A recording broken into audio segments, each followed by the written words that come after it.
বাংলাদেশের মেরিট ভালোভাবে উগ্রপন্থার জায়গা নইব বলে মন্তব্য করেছি তথ্য এবং সম্প্রচার উপদেষ্টা মোহাম্মদ মাহফুজ আলম।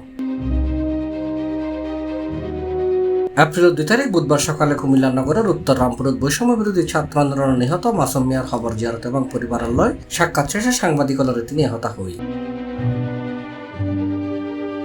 সম্প্রতি দ্য নিউ ইয়র্ক টাইমসত প্রকাশিত এক প্রতিবেদনত বাংলাদেশের ধর্মীয় উগ্রবাদীর উত্তরের আশঙ্কার কথা হওয়া হই।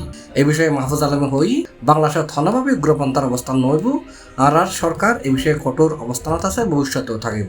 যদি দেখি আলোচনা বা সতর্কতা যথেষ্ট নয় তবে কঠোর পদক্ষেপ লওয়া হইব। তিনি আরো হই অধ্যাপক মোহাম্মদ ইউনূসের নেতৃত্বে বাংলাদেশ একখান গণতান্ত্রিক রাষ্ট্র হিসেবে গড়ে তুলিবে যে প্রচেষ্টা চলে এর অব্যাহত থাকবে। অনগ্রপন্থী গোষ্ঠী এই সুযোগ লইতে পারে। এই সময় উপস্থিত আছেন জাতীয় নাগরিক কমিটির যুগ্ম সদস্য সচিব জয়নাল আবেদিন শিশির, বৈষম্য বিরোধী ছাত্র আন্দোলন কুমিল্লা মহানগরের আহ্বায়ক আবু রায়হান, সদস্য সচিব মোহাম্মদ রাশেদুল হাসান, নিহত মাসুম মিয়ার বাপ শাহিন মিয়া সহ আরো বহুত কেউ। C+ TV, Chittagong.